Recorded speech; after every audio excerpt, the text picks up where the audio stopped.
الرحمن الرحیم۔ عزیزان من،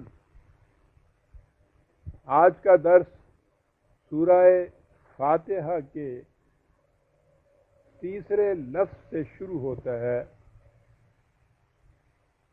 سورہ فاتحہ ہے الحمدللہ ہے اور اس کے بعد ہے رب العالمین۔ حمد اور اللہ کے متعلق ہم پہلے درس میں دیکھ چکے ہیں۔ اب یہ بات آگے آئی، رب کا لفظ اس کے اندر آیا۔ اس کی اہمیت تو اسی سے ظاہر ہے کہ قرآن کریم نے کہا ہے کہ ہر قسم کی انتہائی مکمل شکل کی حمد اللہ کے لیے ہے۔ اور اس کی وجہ کیا ہے؟ کیوں اس قسم کی حمدیت کا مستحق ہے؟ اس لیے کہ وہ رب العالمین ہے، تو گویا یہ اس کا رب ہونا، اسے ربوبیت کہا جائے گا۔ تو اس کی ربوبیت وہ بنیادی علت یا کاز ہے یا سبب ہے جس کی وجہ سے کہا گیا کہ ہر قسم کی حمدیت اسی کے لیے ہے۔ تو آپ اس سے اندازہ لگا لیجئے کہ یہ رب کی صفت خداوندی کتنی محیط کل ہے، کتنی وسیع ہے، کتنی گہری ہے، کہ یہی بنیادی طور پر اس کی حمدیت کا باعث بنتی ہے۔ اس ربوبیت کی تفاصیل قرآن کریم کے مختلف مقامات سے مختلف انداز میں آئیں گے، لیکن بنیادی نقطہ اس کا یہی ربوبیت ہی ہے حقیقت۔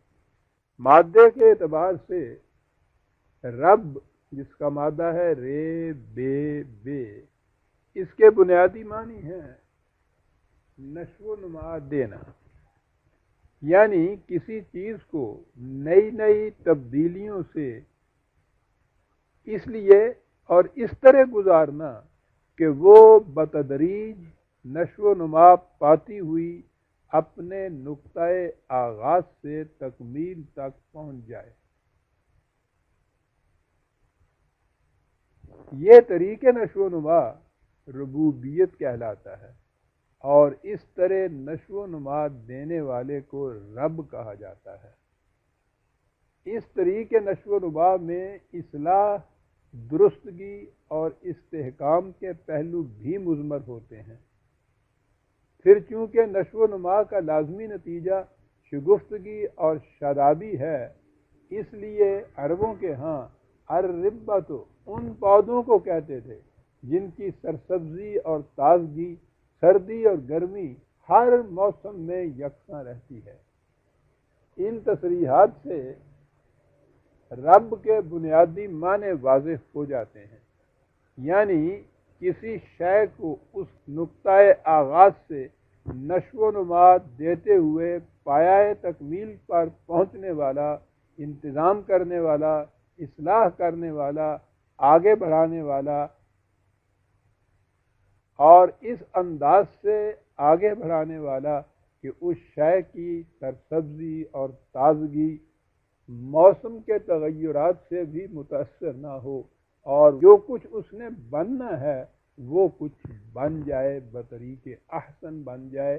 ایسا کرنے والا رب کہلاتا ہے۔ یہ محسوس کائنات جو ہمارے سامنے ہے، یا وہ محسوس کہ جو ہمارے سامنے تو نہیں ہے لیکن اس لا منتہا سلسلہ کائنات میں پھیلی ہوئی ہے، یہ کس طرح عدم سے وجود میں آ گئی، اس کا جواب فکر انسانی سے ممکن نہیں۔ نظام فطرت میں قانون علت و معلول، یعنی law of cause and effect جاری اور ساری، یعنی یہاں جو کچھ ظہور میں آتا ہے وہ کسی سبب کا نتیجہ ہوتا ہے۔ طبعی سائنس، فزیکل سائنس ہماری علت اور معلول، کاز اینڈ ایفیکٹ کی کڑیوں کے دریافت کرنے کا نام ہے۔ یہ محققین ان کڑیوں کو پیچھے لیے جاتے ہیں اور وہ اپنی اس تحقیق میں بڑی حد تک کامیاب بھی ہو جاتے ہیں، لیکن اس میں بالآخر ایک ایسا مقام آ جاتا ہے جہاں یہ کائنات تو موجود نظر آتی ہے، لیکن یہ سمجھ میں نہیں آتا کہ یہ کس طرح وجود میں آ گئی. یعنی وہاں ایفیکٹ تو ہوتا ہے لیکن اس کے کاز کا کچھ پتہ نہیں چلتا. بڑے سے بڑا سائنسدان بھی اس مقام پر اسی طرح دانتوں میں انگلی دبائے محو حیرت کھڑا دکھائی دیتا ہے جس طرح ایک جاہل مطلق. ہم نے اللہ کے عنوان میں دیکھا تھا کہ الہ کے ایک معنی متحیر ہو جانا بھی ہے. آغاز کائنات وہ مقام ہے جس کا تعلق خدا کی شان الوہیت سے ہے، یعنی وہ مقام کہ جہاں پہنچ کے عقل انسانی محو حیرت ہو جاتی ہے کہ نتھنگنیس سے یہ چیز وجود میں بینگ بن کیسے گئی. اس کے لیے قرآن کریم نے دو لفظ استعمال کیے. ایک تو اللہ تعالیٰ نے اپنے متعلق کہا ہے بدیع السماوات والارض 2/117، اور دوسرے مقام پہ ہے فاطر السماوات والارض 6/14. ان دونوں لفظوں کے معنی ہوتے ہیں کسی شے کو بغیر کسی سابقہ مسالے کے وجود میں لانا، علت کے بغیر معلول، کاز کے بغیر ایفیکٹ. آغاز کائنات وہ خدا کی اس صفت بدیع السماوات یا فاطر السماوات والارض کی مظہر ہے، اور یہ ہم کہہ ہی نہیں سکتے کہ یہ کس طرح سے وجود میں آئی. عالم تحیر میں ہم آج اس مقام پر ہوتے ہیں. یہ جو اس طرح سے شے وجود میں جب آ جاتی ہے تو اس کے لیے عربی زبان میں لفظ خلق ہے، اور اس سے پہلا جو اس کا کوئی مقام ہوتا ہے وہ مراحل ہوتے ہیں، وہ عالم امر کہلاتا ہے. ایک یورپین مفکر پرنجل پیٹیسن، اس نے کہا ہے کہ عربی زبان ہمارے مقابلے میں بڑی ایڈوانٹیجس پوزیشن میں ہے کہ اس کے ہاں کریشن کے لیے دو لفظ ہیں، ایک امر اور دوسرا خلق، لیکن ہمارے ہاں اس کے لیے صرف ایک ہی لفظ کریشن ہے. حالانکہ کریشن وہاں آئے گا جہاں کوئی شے محسوس طور پر سامنے آ جائے، لیکن اس کے محسوس طور پر سامنے آنے سے پہلے جو مراحل ہیں ان کے لیے ہماری زبان میں کوئی لفظ ہے ہی نہیں. یہ عربی زبان کی خصوصیت ہے اور یہ قرآن کریم کی خصوصیت ہے کہ اس نے عالم امر اور عالم خلق دو الگ الگ عالم بتائے ہیں. عالم امر کے متعلق یوں سمجھیے کہ جیسے کسی ایجاد کرنے والے کے ذہن میں پہلے ایک تصور آتا ہے، ایک نقشہ آتا ہے، وہ محسوس طور پہ شے ابھی وجود میں نہیں آتی، لیکن اس کے متعلق وہ ڈیزائن، وہ ڈائریکٹیوز، وہ ساری چیزیں آتی ہیں. لفظ امر کے معنی ہی ڈائریکشن کے. چنانچہ اس کے متعلق انگریزی زبان میں سمجھانے کے لیے یہ ڈائریکٹیو انرجی آف گاڈ یہ کہا جاتا ہے. جہاں وہ یہ الفاظ تو ہم انسان کے ذہن کے ہی کہہ سکتے ہیں نا، جہاں وہ اپنے ذہن میں، اپنے تصور میں اس شے کا نقشہ مرتب کرتا ہے. شے اصل میں وجود میں نہیں آتی، لیکن جب وہ شے وجود میں آتی ہے اس نقشے کے مطابق تو وہاں سے عالم خلق شروع ہوتا ہے. خلق کے معنی ہوتے ہیں جو چیزیں مسالے کے طور پہ موجود ہوں ان میں مناسب نشو و نما سے صحیح پرپورشن سے نئی چیزیں بناتے چلے جانا. لفظ اخلاق ہے جس کے معنی صحیح پرپورشن کے ہیں، انسانی صلاحیتوں کا، انسانی استعداد کا صحیح پرپورشن میں ہونا. یہ جو صحیح ترین پرپورشن کے اندر ہوتا ہے، آپ کو معلوم ہے کہ بیلنسڈ پرسنالٹی اسی کے لیے لفظ آیا ہے، کیونکہ اس میں پرپورشن بالکل صحیح ہوتی ہے. لہذا خلق کے معنی ہوتے ہیں پہلے سے موجود شے میں نئی نئی پرپورشن تناسب سے نئی نئی چیزیں وجود میں لاتے چلے جا رہا ہوں. یہ جو چیز ہے ابتدا میں اس شے کا صرف آپ یوں کہیے کہ میٹیریل سا موجود ہوتا ہے. مثال کے طور پر یوں سمجھیے آپ نے کمہار کو دیکھا ہوگا, اس کا چاک بھی دیکھا ہوگا. اس کے پاس مسالہ کیا ہوتا ہے؟ گوندی ہوئی مٹی ہوتی.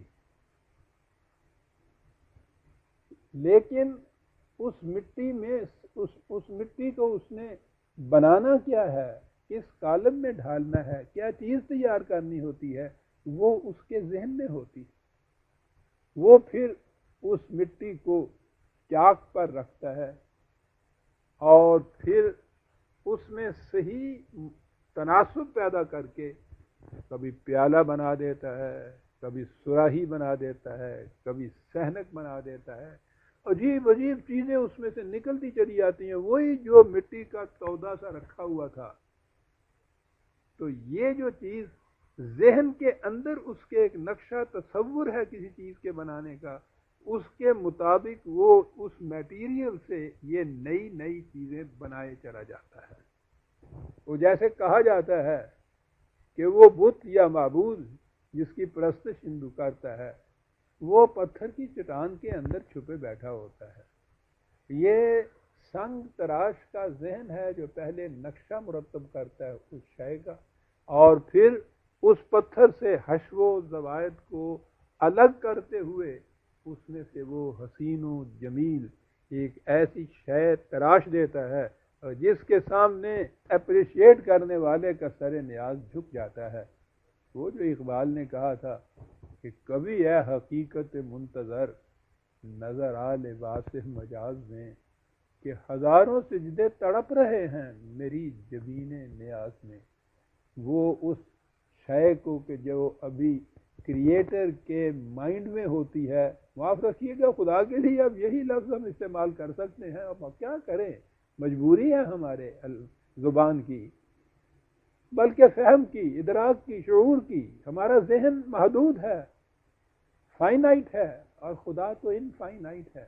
انفائنائٹ کے لیے فائنائٹ الفاظ جب استعمال کریں گے تو وہ صحیح معنوں میں صحیح انداز میں اس کا مفہوم ادا نہیں کریں گے. لیکن کیا کریں ہم, اس کے بغیر چارہ بھی تو نہیں ہے, بنتی نہیں ہے بادہ و ساگر کہے بغیر. تو اس مٹی کے تودے کے اندر جو کچھ بننے کے امکانات ہوتے ہیں, اس کمہار کا ہاتھ اس اپنے پہلے سے ذہن میں رکھے ہوئے نقشے کے مطابق اسے بنائے چلا جاتا ہے. آپ کو معلوم ہے قرآن کریم میں اللہ تعالیٰ کی دو صفات ہیں, الباری المصور. باری کے معنی ہوتا ہے کہ کسی شے میں جو زائد چیزیں ہوں ان کو الگ الگ کرتے چلے جانا اور پھر ان کو اس تصویر کے مطابق بنا دینا جو اس کے ذہن میں ہوتی. کائنات جس شکل میں ہمیں نظر آتی ہے اس کا نقطۂ آغاز اسی قسم کا نہیں ہے. یعنی جو شے جس شکل میں ہمیں آج نظر آتی ہے وہ شروع میں ہی اسی قسم کی نہیں تھی. یہ نہیں تھی کہ یہ ہر شے اسی شکل میں اللہ تعالیٰ نے کسی طرح پیدا کر دی. مثلا انسان جس شکل میں آج موجود ہے, یہ بات نہیں تھی کہ پہلا انسان خدا نے اسی قسم کا بنا دیا. وہ جو آدم کی تخلیق کے متعلق ہمارے ہاں عام طور پر روایتیں اور قصے مشہور ہیں, وہ حقیقت نہیں ہے, وہ تورات کے دیے ہوئے قصے ہیں, قرآن کے نہیں ہیں. قرآن اسے نہیں مانتا کہ پہلے سے اسی طرح سے ایک انسان کا پتلا بنا دیا, پھر اس کی پسلی چیر کے اس میں سے ایک حوا اس کی بیوی نے کھایا.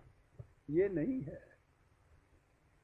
یہ مثلا انسان ہی کو اگر آپ لیجئے یا لائف کو لیجئے, وہی ایل کیپٹل والی لائف, تو اس کا آغاز ایک لائف سیل سے ہوتا ہے جو نیکڈ آئی سے دیکھا بھی نہیں جا سکتا. اس قسم کا وہ سیل ہوتا ہے, مائکروسکوپیکلی اسے دیکھا جا سکتا ہے. اس سیل کے اندر جیتا جاگتا انسان بننے کے مضمرات ہوتے ہیں، پوٹینشیلٹیز ہوتی ہیں۔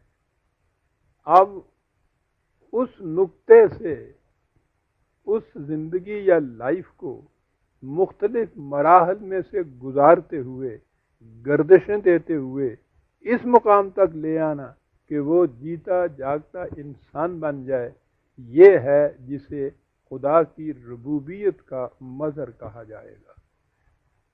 ہمارے دور میں تھیوری آف ایولیوشن، نظریہ ارتقاء کو سائنس کا مارکا آرا کارنامہ قرار دیا جاتا ہے، اور یہ واقعہ ہے بھی بہت بڑا کارنامہ۔ لیکن آپ یہ سن کر حیران ہوں گے کہ یہ بات ہمارے اس دور میں ایجاد نہیں ہوئی، یوں کہہ لیجئے کہ اس کا انکشاف ہوا، ڈسکور ہوا۔ یہ در حقیقت قرآن کریم میں موجود تھی۔ قرآن کریم کی سورہ السجدہ میں غور کیجئے کہ کس انداز سے اس بات کو کہا گیا ہے۔ کہا کہ یدبر الامر من السماء الی الارض، اللہ تعالیٰ اپنے امر، اپنے ارادے، اپنے ڈیزائن کی ابتدا پسترین درجے سے شروع کرتا ہے، ثم یعرج الیہ، پھر وہ آہستہ آہستہ ارتقائی منازل طے کرتا ہوا اوپر اٹھتا چلا جاتا ہے۔ فی یوم کان مقدارہ الف سنۃ مما تعدون، ایک ایک دور میں سے گزر کے، ایک ایک مرحلے میں سے گزر کے، وہ جو تمہارے حساب و شمار سے ہزار ہزار سال کا ہوتا ہے۔ دوسری جگہ ہے وہ 50 ہزار سال کا ہوتا ہے۔ 50 ہزار سال کے ایک ایک مرحلے سے گزر کر وہ حیولہ جو ہے ابتدائی، وہ آہستہ آہستہ آگے بڑھتا چلا جاتا ہے، اور اس کے آگے ہے ذالک عالم الغیب والشہادۃ العزیز الرحیم، سبحان اللہ۔ یہ ہے وہ خدا۔ یہاں دو لفظ آئے ہیں، عالم الغیب اور الشہادت۔ غیب تخلیق کی وہ منزل ہے، وہ مراحل ہے جب وہ ابھی کنکریٹ شکل میں سامنے نہیں آتی، اور شہادت اس کی اگلی منزل ہے جب وہ تخلیقی شکل کے اندر انسان کے سامنے آتی ہے۔ اور کہا کہ یہ چیز خدا کی دو صفات کی مظہر ہے، ایک تو عزیز کے معنی ہوتا ہے جسے کسی شے کے اوپر غلبہ اور قوت حاصل ہو، اور رحیم کے معنی ہوتا ہے جو نشو و نما دیتا ہوا اس کو آگے لے جائے۔ اور اس سے آگے پھر پہلے یہ کلیہ بیان کیا، یہ اصول بیان کیا، اور اس کے بعد پھر ہے کہ الذی احسن کل شیء خلقہ، کہ جس نے ہر شے کو نہایت متناسب اور حسین تری انداز میں اس کی ابتدا کی، وبدا خلق الانسان من طین، اور اسی طرح سے انسان کی تخلیق کی ابتدا ایک بے جان مادے سے کی، اور دوسرے مقام پہ ہے کہ اس بے جان مادے سے میں جب مٹی میں پانی کی آمیزش ہوئی تو پہلا لائف کا جرم یا جرثومہ وجود میں آ گیا، اور وہ پھر اس کے بعد مختلف منازل طے کرتا ہوا اس عالم بشریت کے اندر پہنچا۔ یہ تمام پروسیس جو گزرا ہے، یہ سارا پروسیس یہ خدا کی صفت ربوبیت کی بنا پر ہے۔ اور پھر ربوبیت بھی اس انداز کی کہ یہ نہیں ہے کہ ایک شے جس حالت میں موجود ہے وہ اسی میں موجود ہے اور اسے اسی قسم کا سامان نشو و نما چاہیے۔ وہ کہتا ہے کہ کل یومن ہوا فی شان، ہر شے مختلف مراحل میں سے گزرتی ہے، اور ہر مرحلے میں اس کے لیے مختلف قسم کا سامان نشو و نما چاہیے۔ رحم مادر کے اندر نشو و نما کی اور کیفیت ہوتی ہے، اس کی تفصیل ذرا آگے چل کر آئے گی۔ اس دنیا میں جب وہ پہلا ہی سانس لیتا ہے تو یہاں ہوا کی ضرورت ہوتی ہے، اور اس کے بعد فوراً ہی اس کو پرورش کے لیے جو جس غذا کی ضرورت ہوتی ہے، اس غذا کے چشمے اس کی پیدائش کے ساتھ ہی پھوٹ نکلتے ہیں، اور اس کو وہ غذا ملتی ہے، اور اس انداز سے ملتی ہے کہ یوں یوں یہ بڑھتا چلا جاتا ہے، وہ ماں کا دودھ گاڑھا ہوتا چلا جاتا ہے۔ اگر پہلے دن اس کا دودھ اتنا زیادہ گاڑھا ہو جتنا آخر میں ہوتا ہے تو بچے کا معدہ اسے ہضم نہیں کر سکتا۔ اس میں پانی کی مقدار بہت زیادہ ہوتی ہے، غذائیت بڑی کم ہوتی ہے۔ یوں یوں وہ بڑھتا چلا جاتا ہے، پانی کی مقدار کم ہوتی چلی جاتی ہے، غذائیت بڑھتی چلی جاتی ہے۔ آخر میں جا کے جب وہ اناج وغیرہ کھانے کے قابل ہو جاتا ہے تو یہ سرچشمے جو ہیں دودھ کے سوکھ جاتے ہیں اور پھر وہ زمینی غذا کے اوپر آ جاتا ہے۔ عزیزان من، ربوبیت، لیکن مغرب کے ایک سائنٹسٹ اور مرد مومن کے نظریہ ارتقاء کے تصور میں ایک بڑا بنیادی فرق ہے۔ مغرب کے سائنسدان انسان کی موجودہ شکل کو اس ایولیوشن کی آخری کڑی مانتے ہیں اور سمجھتے ہیں کہ اس کے بعد جب جسم انسانی کی مشینری چلنے سے بند ہو جائے گی تو انسان کا خاتمہ ہو جائے گا، نظریہ ارتقاء ختم ہو جائے گا۔ لیکن قرآن کہتا ہے کہ نہیں، یہ جو حیولہ پہ آ کر تم دیکھتے ہو انسان کا، یہ اس کی طبعی زندگی کا ہے۔ اس کے اندر ایک شے اور بھی ہے کہ اگر اس کی نشو و نما ہوتی چلی جائے تو انسان کے جسم کی موت کے ساتھ وہ مر نہیں جاتی۔ زندگی یا وہ شے جسے انسان کی ذات یا پرسنالٹی یا خودی یا نفس کہا جاتا ہے، انسان کے جسم کے مر جانے کے بعد بھی زندہ رہتی ہے، آگے چلتی ہے، اور اس نے آگے مزید ارتقائی مراحل طے کرنے ہوتے ہیں۔ لہذا انسان کی موجودہ حیات یا اس کی زندگی کا موجودہ مرحلہ تو یہ ابھی ابتدا کی حال کے الفاظ میں کہ جہاں دیباچہ افسانہ ماں، یہ زندگی، یہ جو دنیا ہے، یہ تو ہمارے افسانے کا ابھی دیباچہ ہے، اصل کتاب تو اس کے بعد شروع ہونی ہے۔ اس کے لیے اقبال نے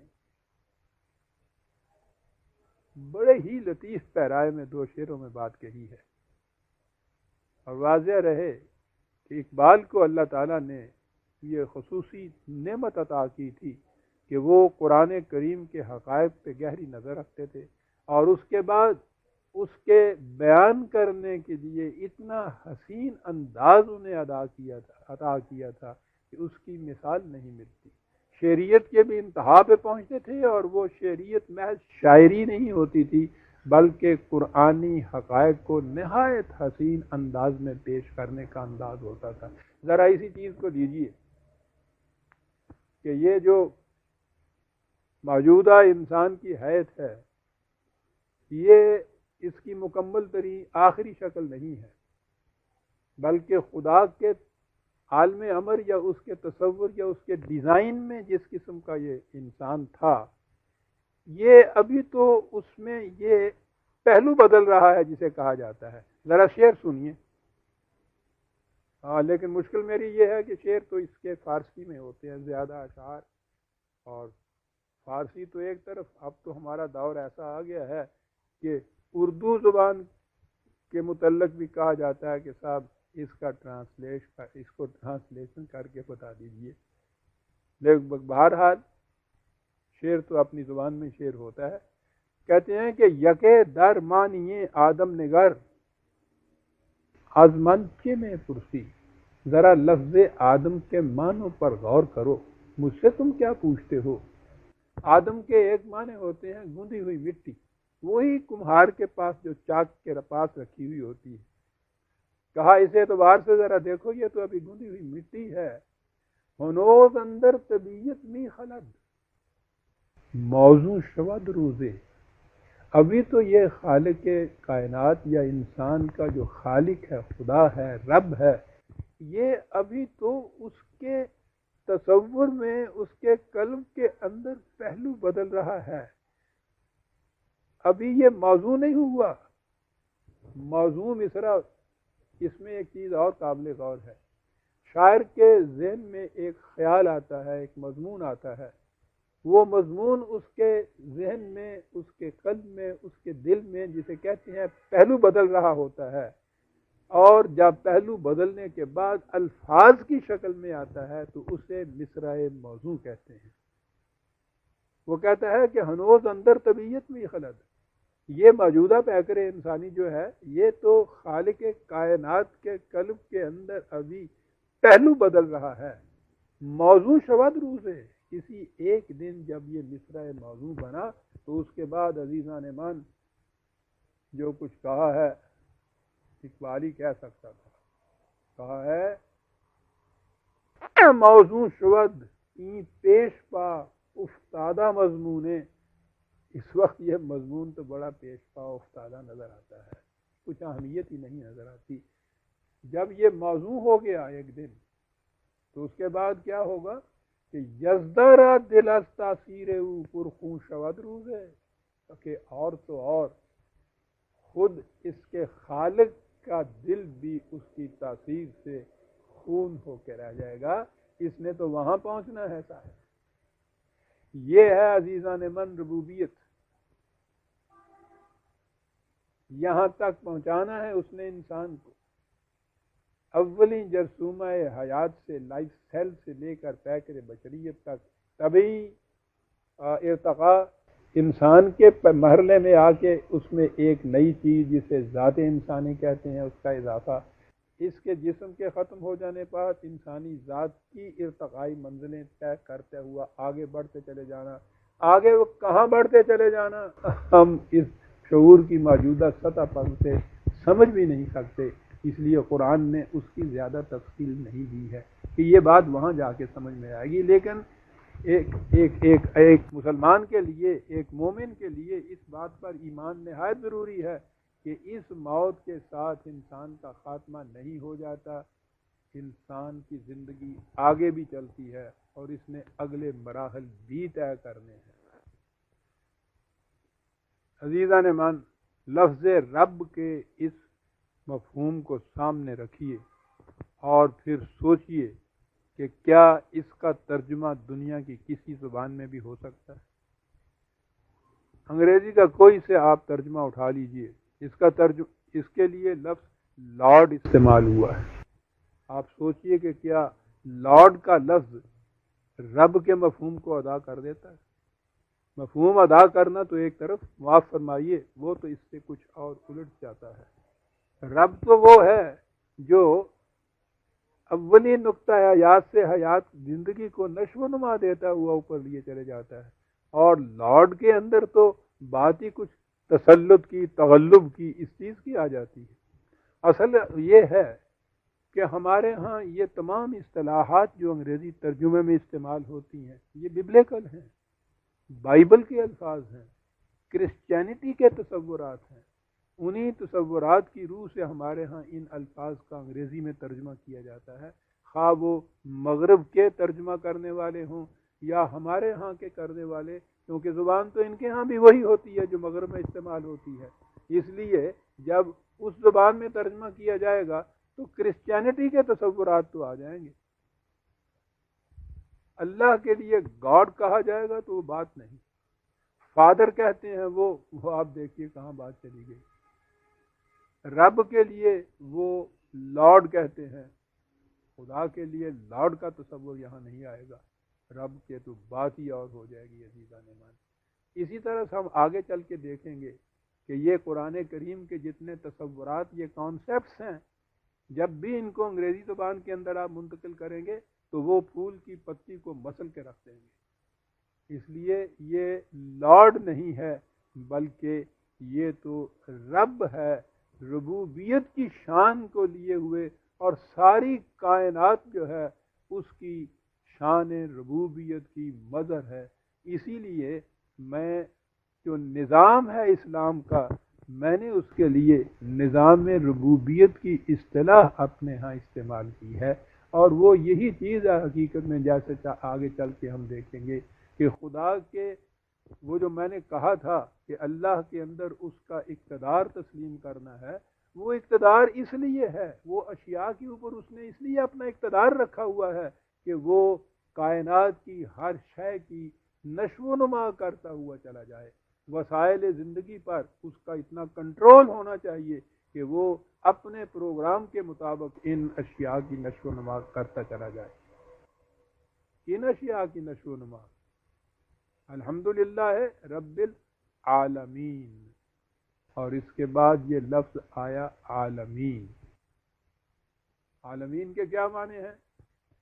یہ بھی بہت غور سے سننے کی بات ہے کہ اسی سے حمدیت کا پورا تصور ذہن میں آئے گا، ربوبیت اور ربوبیت عالمینی.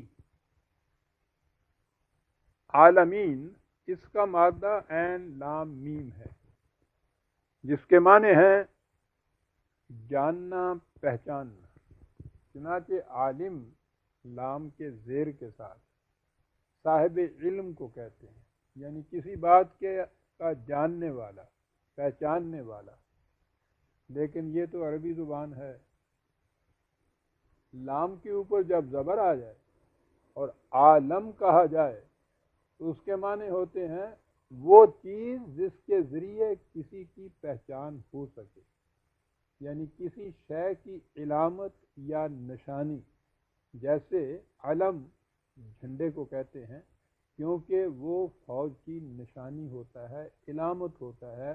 جھنڈے سے معلوم ہوتا ہے کہ فوج ہے اور کون سی فوج ہے. آپ رات کے وقت کسی بیابان یا جنگل سے گزر رہے ہوں جہاں کسی انسان کا سراغ تک نہ مل سکتا ہو، کہ اتنے میں دور سے آپ کو ایک ٹمٹماتا ہوا دیا نظر آئے، اس سے آپ پہچان جائیں گے کہ وہاں کوئی انسان رہتا ہے. وہ دیا کسی انسان کی موجودگی کی علامت یا علم بن جائے گا. جیسا کہ میں پہلے بتا چکا ہوں، اللہ تعالیٰ کی ذات کی کن و حقیقت انسان کے حیطہ ادراک میں نہیں آ سکتی، لیکن اس کائنات کا وجود اس امر کی علامت ہے کہ اس کا کوئی خالق ہے. لہذا یہ محسوس کائنات خدائے غیر مرئی و غیر محسوس کے پہچاننے کی علامت یا ذریعہ کہلائے گی. اس سے ایک بلیغ نقطہ ہمارے سامنے آتا ہے.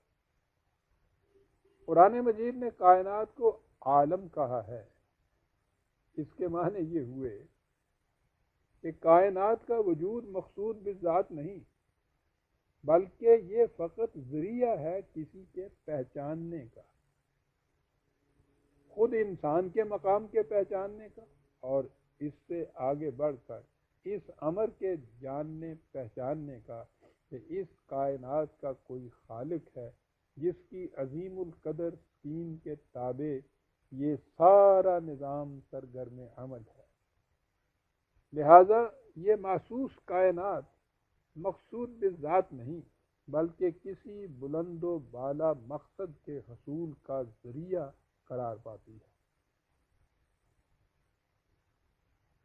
مغرب کا ایک سائنٹسٹ بھی کائنات کے اوپر تحقیق و تفتیش کرتا ہے، اور وہ اس کی کنہ اور وہ اس کے نظام کو جانتا ہے، پہچانتا ہے.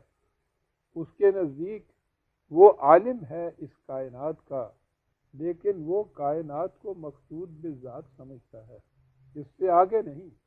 لیکن ایک مرد مومن مسلمان سائنٹسٹ جیسی سی کائنات کے اوپر تحقیق و تفتیش کرتا ہے اور وہ کسی نتیجے پہ پہنچتا ہے تو وہ یہ کہتا ہے کہ یہ جو کچھ میں نے منکشف کیا ہے یہ مقصود بالذات نہیں ہے، بلکہ یہ اس سے ایک بلند اور بالا مقصد کے جاننے پہچاننے کا ذریعہ ہے. اس لیے یہ کائنات ایک مرد مومن کے لیے مقصود بالذات نہیں ہو سکتی.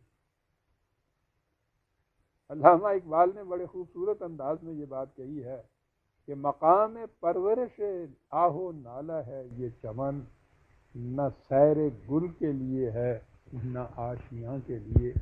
یہ تو فقط علامت ہے، نشانی ہے کسی بلند و بالا مقصد کی. وہ مقصد کیا ہے آگے چل کر سامنے آئے گا. یہاں لفظ عالمین آیا ہے، رب العالمین، جو عالم کی جمع ہے، لہذا اس کے معنی ہوئے کائناتیں. ہم تو اپنی اسی دنیا کو کائنات سمجھتے ہیں، لیکن نہ معلوم خدا کی پیدا کردہ کتنی کائناتیں ہیں۔ مثال کے الفاظ میں، کہیں زندگی سے نہیں یہ فضائیں، یہاں سینکڑوں کارواں اور بھی ہیں، اور قناعت نہ کر عالم رنگ و بو پر، چمن اور بھی آشیاں اور بھی ہیں۔ اور ایک بڑا خوبصورت شعر کہ اگر کھو گیا ایک نشیمن تو کیا غم، مقامات آہو وہاں اور بھی ہیں۔ یہ تو ہوا عالمین کہ ایک کائنات نہیں، بہت سی کائنات ہیں، لیکن یہ جو ایک کائنات بھی ہم کہیں گے، یونیورس، دی انٹائر یونیورس، یہ اس کا کوئی کنارہ نہیں، یہ لامتناہی سی ہے، یہ عجیب چیز ہے فائنائٹ، محدود ہے، لیکن اس کی کوئی حد نہیں ہے۔ علم الافلاک کے ماہرین، اسٹرانومی کے جاننے والے، وہ یہ بتاتے ہیں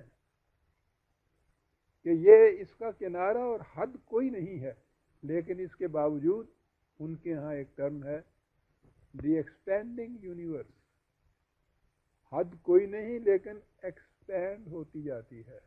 اور ان کا یہ انکشاف آج کی نئی چیز نہیں، قرآن کریم نے تو بہت پہلے کہہ دیا تھا کہ یزید فی الخلق ما یشاء، 35/1، اللہ تعالیٰ اپنے قانون مشیت کے مطابق اپنی مخلوق میں اضافہ کرتا رہتا ہے۔ کیا معلوم کتنی نئی نئی کائناتیں نت نئے دن وجود میں آتی رہتی ہیں۔ مخلوق خداوندی کی اس تحیر انگیز وسعت کو پیش نظر رکھیے اور پھر اس حقیقت پر غور کیجیے کہ اس نے اپنے آپ کو رب العالمین کہا ہے، یعنی تمام کائناتوں کی ربوبیت کا ذمہ دار۔ یزید فی الخلق ما یشاء سے تو وہ غالب کا شعر یاد آ جاتا ہے کہ آرائش جمال سے فارغ نہیں ہنوز، رہتا ہے آئینہ ابھی دائم نقاب میں۔ اس تخلیق، اس مخلوق، ان کائناتوں میں نت نئے اضافے ہوتے رہے۔ کیونکہ ہاں پھر ایک اور خصوصیت بھی تھی، وہ تو قوم ہی عجیب تھی، وہ سمجھتے تھے کہ مٹی اور پتھر کی سی جامد چیزوں میں نشو و نما نہیں ہوتی، اس لیے وہ عالم کا لفظ صرف جاندار یا ذی شعور چیزوں کے لیے بولتے تھے جن کی نشو و نما ان کی سمجھ میں آتی تھی۔ آج تو بہرحال سائنٹسٹ اس نتیجے پہ پہنچے ہیں کہ جنہیں ہم جامد یا بے جان چیزیں کہتے ہیں، در حقیقت ان میں بھی نشو و نما ہوتی رہتی ہے، لیکن عرب یہاں تک نہیں پہنچے تھے۔ وہ سمجھتے تھے کہ یہ جو مٹی اور پتھر کی چیزیں ہیں وہ عالم کے زمرے میں نہیں آتی، ان کے لیے وہ عالم کا لفظ بولتے ہی نہیں تھے۔ اسی نہج سے وہ عالمین سے مراد دنیا کی مختلف قومیں لیتے تھے۔ تو اگر ہم عربوں کے قدیم تصور کے مطابق اس لفظ کو جاندار اشیاء تک ہی محدود سمجھیں تو بھی قرآن کریم کی روح سے جاندار اشیاء اسی کرۂ ارض تک محدود نہیں۔ وہ کہتا ہے کہ فضائے آسمانی میں پھیلے ہوئے کروں میں بھی ایسے ہیں جن میں جاندار مخلوق موجود ہے۔ عزیزان مان ذرا سوچئے کہ 1400 سال پہلے یہ چیز خدائے خبیر و علیم کے سوا کون کہہ سکتا تھا؟ وہ کہتا یہ ہے کہ وَمِنْ آیَاتِهِ خَلْقُ السَّمَاوَاتِ وَالْأَرْضِ وَمَا بَثَّ فِيهِمَا مِنْ دَابَّةٍ۔ آیات خداوندی میں سے یہ بھی ہے کہ اس نے ارض و سما کو پیدا کیا، اور ان دونوں میں، ارض اور سماوات، ان دونوں میں جاندار مخلوق کو پھیلا دیا۔ آج اس کرۂ فضائی میں تیرنے والے، اس فضائے بسیط میں تیرنے والے کروں کے متعلق جو تحقیقات ہو رہی ہیں، جہاں تک یہ لوگ پہنچ رہے ہیں وہ ایک نقطہ ہے جو ان کے پیش نظر ہے، اور وہ یہ ہے کہ ان میں سے کہیں اگر نمی نظر آ جائے، محسوس ہو جائے کہ اس میں نمی ہے، تو اس سے یہ نظر آ جائے گا کہ اس میں جاندار مخلوق ہے، کیونکہ جان یا زندگی کا تعلق نمی یا پانی سے ہے۔ قرآن کریم نے یہ کہا ہے کہ ارض اور سماوات، یہی کرۂ ارض نہیں بلکہ سماوات میں بھی ایسے کرے ہیں کہ جہاں تمہیں جاندار مخلوق ملے گی۔ اور اگلا ٹکڑا عزیزان من سنیے، اور اس کے بعد میں ہی نہیں بلکہ فرانس کے اس نامور ڈاکٹر محقق وکیلے کے الفاظ میں وہ کہتا ہے اس کے بعد دنیا بھر کے سائنٹسٹوں سے کہ بتاؤ 1400 سال پہلے یہ بات کون کہہ سکتا تھا؟ کیا کہا اس نے؟ وَهُوَ عَلَى جَمْعِهِمْ إِذَا يَشَاءُ قَدِيرٌ۔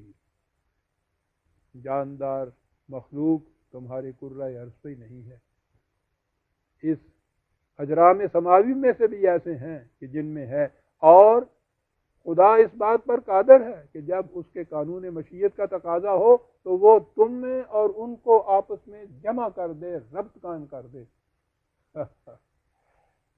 آج یہ جو چاند پر اور مریخ پر پہنچنے کی کوششیں ہو رہی ہیں عزیزان مان، یہ وہی ربط تو ہے جسے قرآن نے 1400 سال پہلے کہہ دیا تھا۔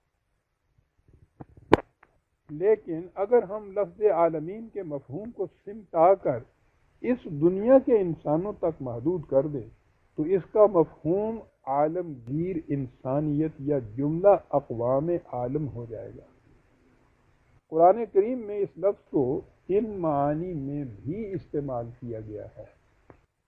مثلا خود قرآن کو اس نے ذکر للعالمین کہا ہے، اور دیگر مقامات پر اسے بصائر للناس کہا ہے یا ہدی للناس کہا ہے۔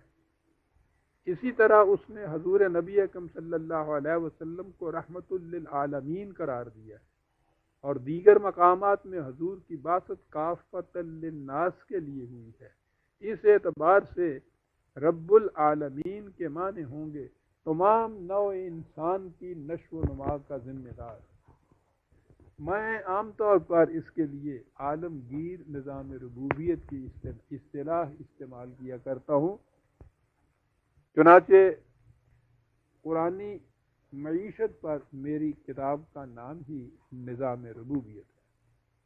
عالمگیر انسانیت کی ربوبیت سے یہ حقیقت بھی واضح ہو جاتی ہے کہ خدائے حقیقی جس کا تصور قرآن نے دیا ہے کسی خاص قبیلہ، خاص نسل، خاص قوم، بلکہ کسی خاص اہل مذہب کا رب نہیں، وہ عالمگیر انسانیت کا رب ہے۔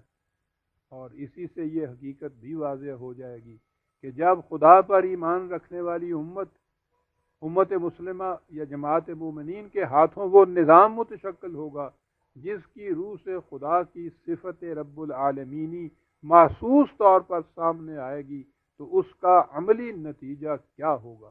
یہ نظام تمام نوع انسان کو سامان نشو و نما بہم پہنچانے کی ذمہ داری اپنے سر پر لے گا۔ قرآن کریم میں کہا گیا ہے کہ وَمَا مِن دَابَّةٍ فِي الْأَرْضِ إِلَّا عَلَى اللَّهِ رِزْقُهَا 11/6۔ کرۂ ارض پر کوئی جاندار ایسا نہیں جس کے رزق کی ذمہ داری خدا نے اپنے اوپر نہ لے رکھی ہو۔ رزق کے خزانے تو خدا نے مہیا کر رکھے ہیں، لیکن اس کی پیدائش اور تقسیم انسانوں کے ہاتھوں سے ہوتی ہے۔ یہ امت سامان زیست زیادہ سے زیادہ پیدا کرے گی، اور اس کے بعد اس کی تقسیم اس انداز سے کرے گی کہ کوئی انسان اس سے محروم نہ رہنے پائے۔ قرآن کریم میں اللہ تعالیٰ کے مستحق حمد و ستائش ہونے کی اولی وجہ اس کی رب العالمینی بتائی گئی ہے۔ اس کو ایک محسوس مثال کے ذریعے سے سمجھیے۔ ایک شاہی محل میں بھی بچہ پیدا ہوتا ہے، ایک جھونپڑی میں بھی غریب کے ہاں بچہ پیدا ہوتا ہے۔ خدا نے دونوں کی ربوبیت کا ذمہ اپنے اوپر لیا۔ دونوں کے ہاں جو یہ بچے پیدا ہوتے ہیں، دونوں ماؤں کی چھاتیوں میں دودھ کے چشمے یکساں طور پر جاری ہو جاتے ہیں۔ یہ کبھی نہیں ہوتا کہ محل کے اندر رہنے والی شہزادی، رئیس زادی، امیر آدمی کی بیوی، اس کے ہاں تو اس کے بچے کو دودھ ملے، اور غریب کے ہاں پیدا ہونے والا بچہ جو ہے اس کو خود اپنے اللہ تعالیٰ نے قرآن کریم میں کہا ہے کہ ہماری رحمت تمام اشیاء کو محیط ہے، ان پر چھائی ہوئی ہے، اور واقعی جو لفظ جو ہیں ان سے یہ بات سمجھ میں آ جاتی ہے۔ رحمان اور رحیم دونوں کا مادہ ایک ہی ہے، رے ہے میم، اور یہیں سے رحم مادر آپ کے ذہن میں آ جائے گا۔ رحم کے لیے یہی لفظ ہے بنیادی طور پر۔ بظاہر اس کا کچھ تعلق نظر نہیں آتا ربوبیت سے، لیکن میں سمجھتا ہوں کہ یہی وہ مقام، یا ایسے ہی وہ مقام ہے جہاں سے یہ حقیقت سامنے آتی ہے کہ عرب اپنی زبان کے اعتبار سے کتنی بلندیوں پر پہنچے ہوئے تھے۔ حیرت ہوتی ہے کہ ایک ان پڑھ قوم، اور ان پڑھ بھی ایسی کہ زمانہ نزول قرآن کریم میں مکہ کے اندر، جو اس پورے ملک کا مرکزی شہر تھا، بڑا ہی مشہور اور بڑا اہم مقام تھا، مکے کے اندر کہا جاتا ہے کہ صرف 17 آدمی ایسے تھے جو لکھنا پڑھنا جانتے تھے، اعلیٰ تعلیم تو ایک طرف رہی۔ اس قسم کی قوم میں زبان کی اس قدر وسعتیں، گہرائیاں، لطافتیں، نزاکتیں، تصورات، تخیلات، سمجھ میں نہیں آتا کہ یہ باتیں انہیں کیسے مل گئی تھی۔ بہرحال آپ دیکھیے کہ ان دونوں کا تعلق کیا ہے۔ عربوں کے سامنے جب ربوبیت کا تصور آیا تو اس کو محسوس طور پر سمجھنے اور سمجھانے کے لیے انہوں نے رحم کے تصور کو سامنے رکھا۔ اب غور فرمائیے کہ اس ایک رحم یا رحم کے تصور نے بات کو کہاں سے کہاں پہنچا دیا۔ رحم مادر میں جنین کی ابتدا کس طرح ہوتی ہے؟ مرد اور عورت کے جنسی اختلاط سے ایک ابتدائی لائف سیل کا استقرار وہاں ہوتا ہے، جرثومہ غیر مرئی جو نیکڈ آئی سے نظر نہیں آتا، لیکن اس جرثومے کے اندر ایک مکمل انسان بننے کی پوٹینشیلٹی، ممکنات مضمر ہوتی ہیں، چھپی ہوئی ہوتی ہیں، انسانی پیکر کی بھی اور انسانی صلاحیتوں کی بھی۔ اب اس ذرے کو، اس جرثومے کو، اس قطرے کو نشو و نما دی جانی ہے کہ جس سے وہ اس اپنے نقطۂ آغاز سے اپنے تکمیل تک پہنچ جائے، اور جنین جیتا جاگتا بچہ انسانی صلاحیتوں کو لیے ہوئے دنیا میں آئے۔ تو پہلی چیز تو ربوبیت کی یہی تھی کہ اس میں نشو و نما کی یہ کیفیت پیدا ہو، اور یہ رحم مادر کے تصور سے زیادہ برجستہ، بہتر، موزوں تر تصور ہو نہیں سکتا۔ اب اس کے بعد آپ دیکھیے کہ رحم کے اندر جو پرورش ہوتی ہے وہ اس کی خصوصیات کیا ہوتی ہیں۔ پہلی چیز تو یہ کہ وہ جس قدر وہاں اس میں سامان نشو و نما ملتا ہے، پہلے دن سے آخری وقت تک بچے کے حالات اور اس کے تقاضے، اس کی ضروریات مختلف ہوتی چلی جاتی ہیں، اور ان کے مطابق وہ تمام سامان نشو و نما ملتا ہے، ضرورت کے مطابق سامان نشو و نما۔ پھر اگلی چیز یہ کہ رحم میں اس قدر لوچ اور لچک ہوتی ہے کہ بچہ جوں جوں بڑھتا پھولتا ہے اس کے مطابق اس خول کے اندر بھی وسعت پیدا ہوتی چلی جاتی ہے، اور وہ اتنا نرم ہوتا ہے کہ بچے کو کروٹ تک لینے میں بھی کسی قسم کی کوئی زحمت، کوئی تکلیف، کوئی مشقت نہیں ہوتی، وہ محسوس ہی نہیں کرتا۔ تو گویا نشو و نما، یعنی نشو و نما اس انداز سے ہوتی چلی جاتی ہے. اور پھر اگلی خصوصیت یہ کہ یہ سب کچھ بچے کو بلا مزد و معاوضہ ملتا ہے. اس کا کوئی اسے صلہ نہیں دینا پڑتا، معاوضہ نہیں دینا پڑتا. یہ بڑی خصوصیت ہوئی اس کی. حتیٰ کہ وہ ماں جو اپنے خون جگر سے اس بچے کی پرورش کرتی ہے، یوں کہیے کہ وہ اپنے خود جسم کا ایک حصہ منتقل کر دیتی ہے اس کی طرف، وہ بھی اس کے سر پر کوئی احسان نہیں دھرتی. تو نشو و نما کے اس پورے تصور کو ان تمام خصوصیات کے ساتھ سامنے رکھیے تو اس سے پھر بات سمجھ میں آئے گی کہ خدا نے ربوبیت عالمینی کے بعد یہ پھر اپنی اس قسم کی رحمت کا ذکر کیوں کیا. لیکن یہاں یہ سوال پیدا ہوتا ہے کہ خدا کی اس صفت رحمت کے نمود و ظہور کے لیے رحمان اور رحیم کے دو لفظ کیوں آئے، حالانکہ دونوں کا مادہ ایک ہی ہے.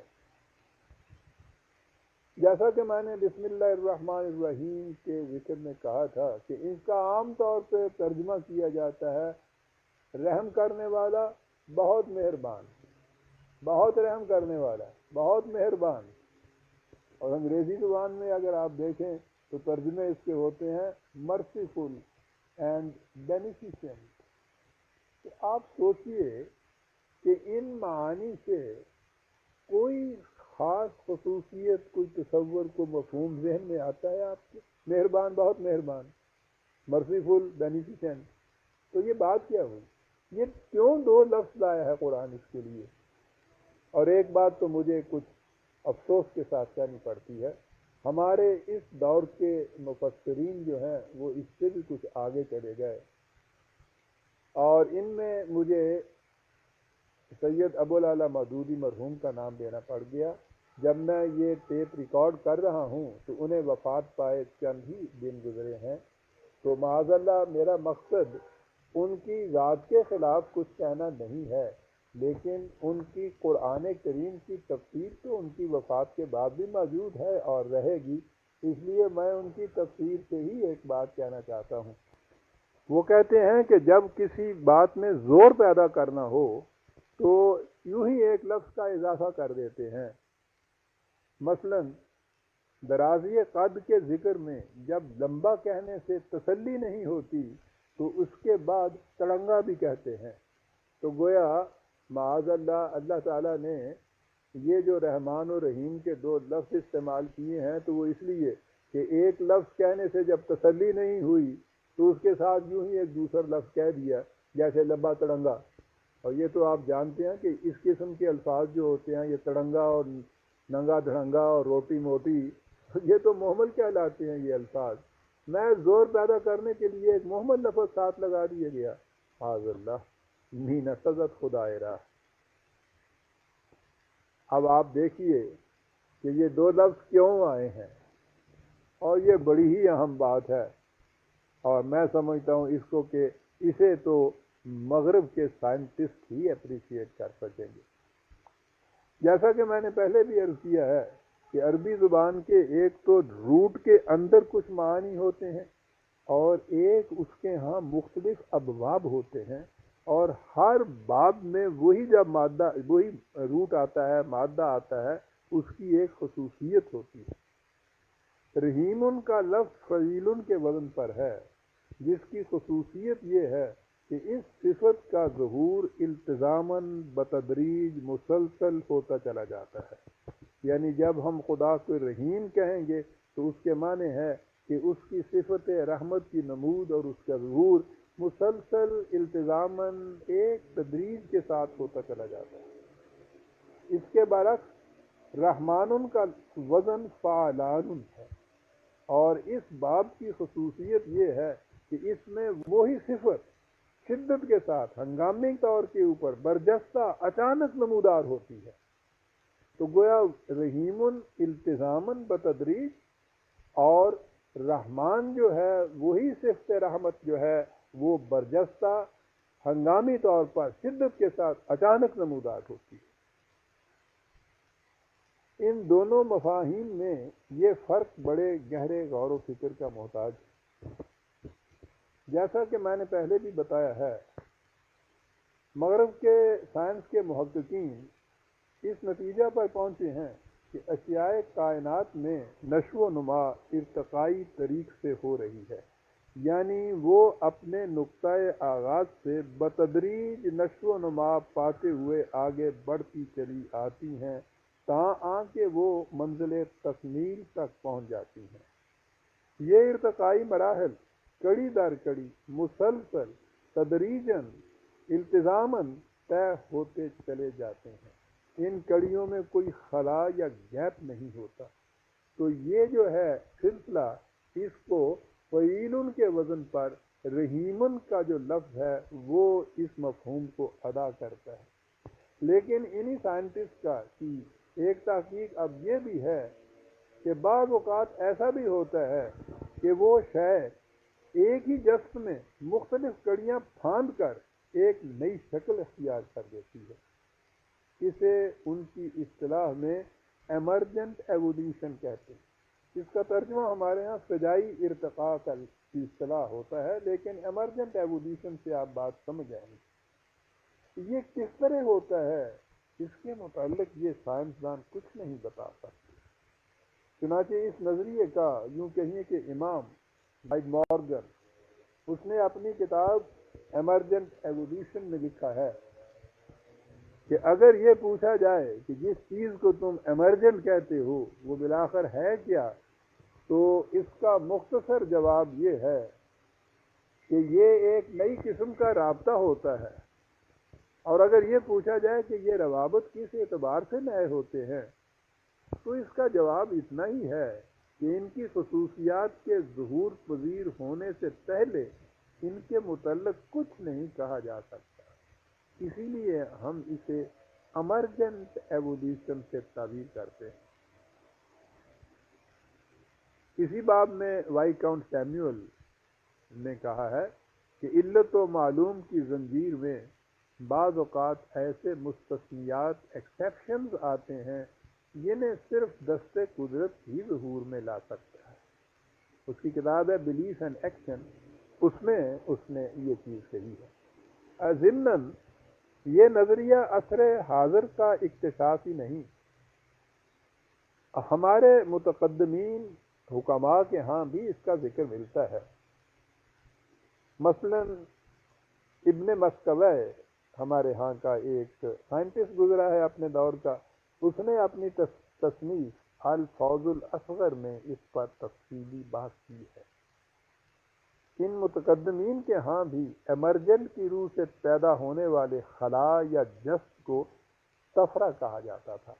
بہرحال کہنا یہ مقصود تھا کہ ایک تو ارتقاء کا سلسلہ تدریجاً مسلسل التزاماً چلا آتا ہے، اور اس میں کبھی کبھی ایسا ہوتا ہے کہ وہ التزام کی کڑیاں جو ہیں وہ ٹوٹتی ہیں، اور وہ سلسلہ جو ارتقاء کا ہے وہ جست کے ساتھ پھاند کر ہنگامی طور پر آگے کی منزل میں جا پہنچتا ہے۔ تو اب اس سے آپ دیکھیے کہ اشیاء کائنات کو ان کی نشو و نما کے لیے جو سامان رحمت ملتا ہے، اس کی عمومی شکل تو یہی ہے کہ وہ التزاماً مسلسل کڑی در کڑی ملتا جاتا ہے۔ اس کے لیے قرآن کریم نے خدا کو الرحیم کہہ کر پکارا ہے، لیکن جب اس کی نمود ہنگامی طور پر فضائی ارتقاء کی شکل میں ہو تو اس کے لیے اس نے الرحمن کہا ہے۔ آپ نے غور فرمایا کہ صرف اوزان یا باب کے فرق سے بات کہاں سے کہاں جا پہنچی، اور یہ بات کس طرح سمجھ میں آ گئی کہ قرآن نے ایک ہی مادہ کے دو الفاظ کیوں استعمال کیے ہیں۔ جہاں تک تخلیق انسانی کا تعلق ہے، قرآن کریم کی ایک ہی آیت میں ان دونوں صفات کی نمود بڑے بصیرت افروز اور حقیقت کشا انداز میں کی گئی۔ سورہ مومنون میں 23ویں سورت ہے، یہ کہا گیا ہے کہ تخلیق انسانی کی ابتدا جامد مادہ سے ہوئی، پھر رحم مادر میں حمل قرار پایا تو نطفہ تولید نے نشو و نما پانا شروع کیا۔ پہلے اس نے جونگ کی سی شکل اختیار کی، پھر وہ گوشت کا لوتھڑا سا بن گیا، پھر اس میں ہڈیوں کا ڈھانچہ ابھرا، پھر ان ہڈیوں پر گوشت کی تہ چڑھا دی گئی، یہاں تک طریق تولید و نشو و نما عام حیوانوں اور انسانوں کے جنین کی صورت میں یکساں ہوتا ہے اور بتدریج عمل میں آتا ہے۔ یہ خدا کی صفت رحیمیت کی روح سے ہوتا ہے۔ اس کے بعد انسان اور حیوان میں ایک ایسا بنیادی فرق پیدا ہوتا ہے جو سابقہ کڑیوں کے ارتقاء کا طبعی نتیجہ فزیکل ریزلٹ نہیں ہوتا، وہاں یک لخت ایک تبدیلی ظہور میں آتی ہے۔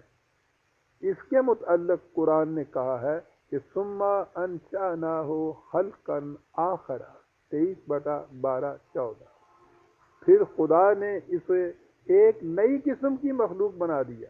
یہ جو التزاماً بتدریج جو ارتقاء کا سلسلہ تھا، یہ اس کا نتیجہ نہیں تھا، یہ فجائی ارتقاء کا نتیجہ تھا۔ اس خلق جدید کی روح سے انسان کو اس کی ذات عطا کر دی جاتی ہے، جس کی بنیادی خصوصیت اختیار و ارادہ ہے اور جس کی نشو و نما سے یہ مزید ارتقائی منازل طے کرنے کے قابل ہو جاتی ہے۔ اس فجائی ارتقاء کے لیے الرحمن کا لفظ آیا ہے، رحیم کا لفظ وہ بتدریج جو نشو و نما ہوتی تھی اس کے لیے آیا۔ اس کے بعد آگے چلیے، یہیں سے انسان کے جسم کی نشو و نما تو طبی ذرائع سے، اسباب سے ہوتی ہے، کھانے پینے سے، غذا سے، ہوا سے، لیکن اس کی ذات کی نشو و نما ان اقدار اور احکام کی پابندی سے ہوتی ہے جو خدا کی طرف سے بذریعہ وحی دیے جاتے ہیں۔ جب خدا نے اپنے متعلق کہا تھا کہ کتب ربکم علی نفسہ الرحمہ 6/54، خدا نے سامان نشو و نما یعنی رحمت کا عطا کرنا اپنے اوپر فرض قرار دے رکھا ہے، تو اس رحمت میں انسان کی طبعی زندگی کی نشو و نما کے سامان کے علاوہ اس کی ذات کی نشو و نما بھی شامل تھی۔ یہاں ہمارے سامنے ایک اور گوشہ آتا ہے جو اس کی صفت رحمانیت کا خصوصی مظہر ہے۔ انسان کے متعلق ایک تو ظاہر ہے، اور جیسا قرآن کریم نے بھی کہا ہے کہ علم الانسان ما لم یعلم، انسان کے اندر علم حاصل کرنے کی صلاحیت موجود ہے۔ یہ علم مختلف طریقوں سے حاصل ہوتا ہے، مشاہدات، تجربات، مطالعہ، تعلیم، درس و تدریس وغیرہ۔ ان طریقوں سے علم بتدریج حاصل کیا جاتا ہے۔ بچہ ABC سے ایم اے تک پہنچتا ہے، اور جو انسان بھی چاہے اسے حاصل کر سکتا ہے۔ بالفاظ دیگر یوں کہیے کہ اس گوشے میں خدا کی صفت رحیمیت کار فرما ہوتی ہے، لیکن علم کی ایک اور قسم بھی ہے جو مندرجہ بالا طریقوں میں سے کسی طریق سے حاصل نہیں ہو سکتا، نہ ہی اس میں انسان کی اپنی کوشش یا کسب و ہنر کا کوئی دخل ہوتا ہے۔ یہ خدا کی طرف سے اس کے برگزیدہ انسانوں کو براہ راست ملتا تھا، اسے وحی کی اصطلاح سے تعبیر کیا جاتا ہے۔ یہ وہ علم ہے جس کے لیے کہا گیا کہ واللہ یختص برحمتہ من یشاء، اللہ اپنی مشیت کے پروگرام کے مطابق جسے چاہتا ہے اس رحمت کے لیے مختص کر لیتا ہے۔ یہ حقیقت کہ حصول وحی میں انسان کے اپنے کسب و ہنر کا کوئی دخل نہیں ہوتا تھا، اس حقیقت سے واضح ہے کہ جس برگزیدہ ہستی کو اس کے لیے منتخب اور مختص کیا جاتا تھا، اسے وحی ملنے سے ذرا بھی پہلے اس بات کا علم و احساس تک نہیں ہوتا تھا کہ اسے یہ علم عطا ہونے والا ہے۔ چنانچہ خود نبی اکرم صلی اللہ علیہ وسلم کے متعلق فرمایا کہ ما کنت تدری مل کتاب ولا الایمان، تو اس سے پہلے جانتا ہی نہیں تھا کہ کتاب کسے کہتے ہیں اور ایمان کیا ہوتا ہے۔ اس سے ظاہر ہے کہ وحی کے عطا ہونے میں خدا کی صفت رحمانیت کا ظہور ہوتا تھا۔ اسی لیے اس کے متعلق کہہ دیا کہ الرحمن علم القرآن، قرآن کا علم رحمان نے عطا کیا ہے، یہ اس کی صفت رحیمیت کی بنا پہ بتدریج حاصل نہیں کیا جا سکتا، بلکہ اس میں وہ چیز جسے امرجنٹ کہہ کے اس نے پکارا ہے، برجستہ طور کے اوپر یک لخت کسی کو عطا ہوتا ہے، اور یہاں خدا کی صفت رحمانیت کا ظہور ہوتا ہے۔ اسی بنا پر اللہ تعالیٰ نے قرآن کریم کے متعلق کہا ہے وَنُنَزِّلُ مِنَ الْقُرْآنِ مَا هُوَ شِفَاءٌ وَرَحْمَةٌ لِّلْمُؤْمِنِينَ 17/82۔ اسے رحمت کہا گیا، اور جیسا کہ ابھی میں نے کہا ہے یہ صفت رحمانیت کا تقاضا تھا جس کی بنا پہ حضور کو یہ وحی عطا ہوئی، اور اب یہ رحمت تمام مومنوں کے لیے اس کے دروازے کھول دیے گئے، مومنین کے لیے نہیں۔ یہ دنیا کا کوئی انسان بھی جو اسے حاصل کرنا چاہے، اس سے فائدہ اٹھانا چاہے، وہ اس کے لیے رحمت بن جاتا ہے۔ اور چونکہ یہ قرآن ملا تھا حضور نبی اکرم صلی اللہ علیہ وسلم کی وساطت سے، اس لیے حضور کو بھی رحمت للعالمین کہا گیا، 21/107، یعنی تمام عالمین کے لیے رحمت۔ آگے بڑھنے سے پہلے ایک اور بنیادی نقطہ کی وضاحت بھی ضروری ہے۔ خدا کی صفت رحیمیت کے اندر رحم کا مفہوم بھی شامل ہے، لیکن رحم کے قرآنی مفہوم اور دنیا میں رائج مفہوم میں بنیادی فرق ہے۔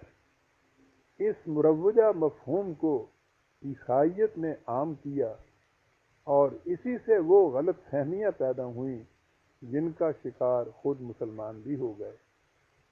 ان کے ہاں یہ تصوف کے ذریعے زیادہ پھیلا۔ عیسائیت کا بنیادی نظریہ یہ ہے کہ ہر انسانی بچہ اپنے اولین ماں باپ آدم و حوا کے گناہ کی پاداش میں گناہ گار پیدا ہوتا ہے، اسے اوریجنل سن کہا جاتا ہے۔ انسان کے لیے گناہ کی اس علاج سے پاک اور صاف ہونا کسی طرح ممکن نہیں۔ اس کا منطقی اور فطری نتیجہ یہ ہوا کہ کوئی انسان جنت میں جانے کے قابل ہی نہیں رہتا۔ عیسائیت کا نظریہ یہ ہے کہ جب خدا نے بیچارے انسانوں کی اس حالت پر غور کیا تو اسے معاذ اللہ بڑا افسوس ہوا، اسے ان پر ترس آیا، اور اس نے اپنے اکلوتے بیٹے کو دنیا میں بھیجا تاکہ مخالفین اسے صلیب دے دیں، اور یوں اس کا خون انسانوں کے گناہوں کا کفارہ بن جائے۔ اس سے عیسائیت کا یہ عقیدہ عام ہوا کہ نجات کا مدار انسانی اعمال پر نہیں بلکہ خدا کے رحم پر ہے، جو اس نے اپنے بیٹے کو قربان کر کے صلیب پر چڑھا کے نوع انسانی پر کیا، اور یہ رحم ان لوگوں کو نصیب ہوتا ہے جو حضرت مسیح علیہ السلام کے کفارہ پر ایمان لائیں، اس بات پر ایمان لائیں کہ وہ ان کے گناہوں کے کفارے میں انہوں نے اپنی جان دے دی۔ انجیل کے عہد نامہ جدید میں سینٹ پال کے خطوط پڑھیے، ان میں اس عقیدے کو عام کیا گیا ہے۔ اس نے کہا ہے کہ تم کو ایمان کے وسیلے ہی سے نجات ملتی ہے، اور یہ تمہاری طرف سے نہیں، خدا کی بخشش ہے، اور نہ اعمال کے سبب سے ہے۔ ایک اور خط میں اس نے لکھا ہے کہ ہم یہ نتیجہ نکالتے ہیں کہ انسان شریعت کے اعمال کی روح سے نہیں بلکہ ایمان یعنی فیتھ کی روح سے راست باز ٹھہرتا ہے۔ یہی وہ نظریہ ہے جس کی روح سے خدا کے متعلق عیسائیوں کا یہ عقیدہ ہے کہ گاڈ از مرسی یا گاڈ از لو، خدا محبت اور رحم کا مجسمہ ہے، اور یہی ہے وہ تصور جس کی روح سے قرآن مجید کے انگریزی تراجم میں رحمان اور رحیم کے لیے کمپیشنیٹ اور مرسیفل کے الفاظ آتے ہیں، یعنی رحم کرنے والا، ترس کرنے والا۔ عیسائیت کے اس نظریہ کے خلاف قرآن کریم کی تعلیم کی ساری عمارت قانون مکافات عمل کی بنیاد پر استوار ہے۔ اس کے معنی یہ ہیں کہ انسان کے ہر انفرادی یا اجتماعی عمل کا نتیجہ اس قانون کے مطابق مرتب ہوتا ہے جو خدا نے اس کے لیے مقرر کیا ہے۔ سینکیا کھانے کا نتیجہ ہلاکت ہے، صاف اور مصفا پانی ممد حیات ہے۔ یہی قانون طبیعی کائنات میں اور خود انسان کی طبیعی زندگی سے آگے بڑھ کر اس کی انسانی زندگی میں بھی کار فرما ہے۔ یعنی انسان کا ہر غلط کام ایک تخریبی نتیجہ پیدا کرتا ہے، اور صحیح کام یعنی جو کام خدا کے بتائے ہوئے پروگرام اور اقدار کے مطابق ہوگا وہ تعمیری نتیجہ پیدا کرتا ہے۔ اسے خدا کے نظام عدل سے تعبیر کیا جاتا ہے۔ خدا کا یہ نظام غیر متبدل اور اٹل ہے۔ اب ظاہر ہے کہ عدل میں تو رحم کا تصور ہی نہیں آ سکتا۔ اگر اس میں رحم کے طور پر کچھ کیا جائے گا تو عدل کے منافی ہو جائے گا۔ لیکن ہم اوپر کہہ چکے ہیں، میں ابھی بھی بتا چکا ہوں کہ خدا کی صفت رحیمیت میں رحم کا تصور بھی شامل ہے۔ تو اس سے یہ سوال سامنے آتا ہے کہ عدل اور رحم جو بظاہر دو متضاد تصورات ہیں، ان دونوں میں مطابقت کیسے پیدا ہو سکتی ہے؟ لیکن رحم کے قرآنی مفہوم کی روح سے تضاد باقی نہیں رہتا، اس میں عدل بھی رہتا ہے اور رحم بھی۔ اسے ایک مثال کی روح سے سمجھیں۔ ایک آدمی آگ میں انگلی ڈالتا ہے، انگلی جل جاتی ہے، اس سے شدت کی تکلیف ہوتی ہے۔ یہ سب کچھ خدا کے قانون عدل کی روح سے ہوتا ہے، جس میں رحم کا کوئی شائبہ نہیں۔ جو شخص بھی آگ میں انگلی ڈالے گا، انگلی جلے گی، اسے درد ہوگا، تکلیف ہوگی۔ لیکن جس خدا نے یہ قانون بنایا ہے کہ آگ سے انگلی جل جاتی ہے، اسی خدا نے ایسی دوائیاں بھی پیدا کر دی ہیں جن کے استعمال سے سوزش کی یہ الم انگیز تکلیف بھی ختم ہو جاتی ہے، اور انگلی کی اثر نو نشو و نما کا امکان بھی ہوتا ہے۔ اس قسم کے اسباب مدافعت یا علاج کی تخلیق خدا کی رحمت یا اس کا رحم ہے۔ آپ نے دیکھا کہ رحم کے اس تصور میں قانون کا تصور کار فرما ہے، یعنی جس طرح خدا کا یہ قانون عدل ہے کہ آگ میں انگلی ڈالنے سے انگلی جل جاتی ہے، اسی طرح خدا کا یہ بھی قانون ہے کہ فلاں قسم کی دوائی لگانے سے انگلی اچھی ہو جاتی ہے۔ پہلا قانون عدل بھی ہر انسان کے لیے ہے، ہر زمانے کے لیے ہے، ہر قوم کے لیے ہے، ہر ملک کے لیے ہے۔ اور یہ دوسرا قانون جسے آپ قانون رحمت کہہ لیجئے، یعنی اس پہلے غلط کام کی وجہ سے جو تخریبی نتیجہ مرتب ہوا ہے، اس کے ازالے کے لیے جو تدبیر خدا نے عطا فرمائی ہے، وہ بھی تمام دنیا کے انسانوں کے لیے، ہر قوم کے لیے، ہر شخص کے لیے، ہر زمانے کے لیے، ہر ملک میں انسانوں کے لیے یکساں طور پر آتی ہے۔ تو جب کوئی شے جس کا اطلاق اس طرح سے ہر زمانے میں ہر فرد پر یکساں طور پر ہو، اسے قانون کہا جاتا ہے۔ لہذا عدل بھی خدا کا قانون ہے، اور اس کی روح سے جو بھی نتائج مرتب ہوتے ہیں انسان کے اعمال سے، ان کی تخریبی نتائج کے ازالے کے لیے بھی خدا کا قانون مقرر ہے۔ اس طرح اس قانون کے مقرر کرنے والے خدا کی صفت رحمانیت اور رحیمیت ہے۔ رحیمیت عام تدریجی طور پر، رحمانیت وہ جو قرآن کا طریق اس نے بتایا ہے اس کے طور کے اوپر۔ تو یہ ہے قرآن کا رحم کا مفہوم۔ انسانی زندگی میں اسے توبہ سے تعبیر کیا گیا ہے۔ توبہ کا قرآنی مفہوم بھی ایک مثال سے سمجھ میں آ سکے گا۔ آپ نے کسی خاص گاؤں جانا ہے، کسی دوراہے پر آپ کا قدم غلط سمت کی طرف اٹھ گیا، یہ گمراہی ہے، لغزش ہے۔ تھوڑی دور چلنے کے بعد آپ کو کسی نے بتایا یا علامات راہ سے آپ نے محسوس کیا کہ میں غلط راستے پر چل رہا ہوں، اس کے بعد آپ اسی راستے پر آگے قدم نہیں بڑھائیں گے، آپ کو لا محالہ پھر اس دوراہے پر واپس آنا ہوگا جہاں سے آپ اس غلط راستے کی طرف مڑ گئے تھے۔ یہ واپس مڑ آنا جو ہے، اس دوراہے پر آنے کے لیے اسے عربوں کی زبان اور قرآن کریم کی اصطلاح میں توبہ کہا جاتا ہے، لیکن محض اس دوراہے پر واپس آ جانے سے تو اس نقصان کی تلافی نہیں ہو سکتی جو غلط راستے پر چلنے سے ہوئی تھی۔ آپ منزل مقصود تک نہیں پہنچ سکتے، آپ تو صرف اس دوراہے پر آئے۔ اب اس دوراہے سے صحیح راستے کے اوپر گامزن ہونا یہ بھی ضروری ہے، اسے عمل صالحہ کہا جاتا ہے۔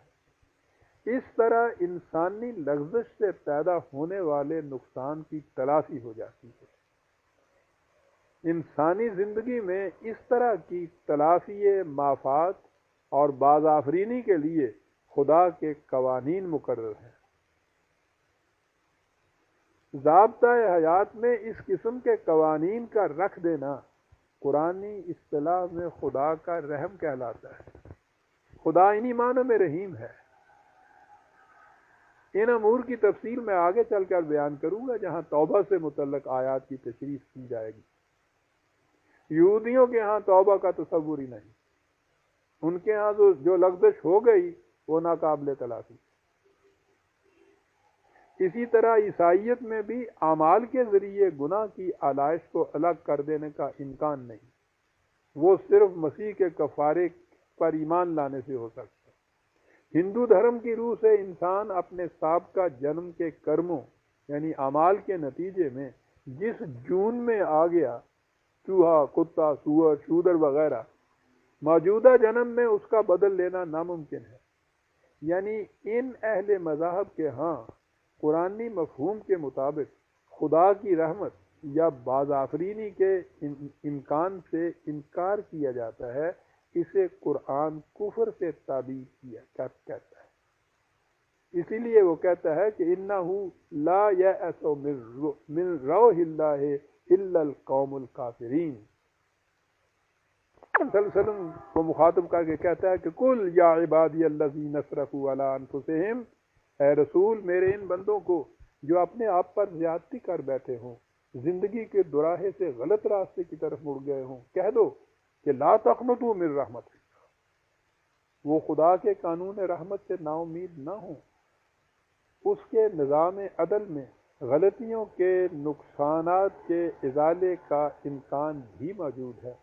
تم میں جب بھی یہ احساس پیدا ہو کہ تمہارا قدم غیر خداوندی راستے کی طرف اٹھ گیا ہے تو انیبوا الی ربکم، تم اپنے نشو و نما دینے والے کے قوانین کی طرف رجوع کرو، واسلموا لہ، اس کے قوانین کے سامنے سر تسلیم خم کرو۔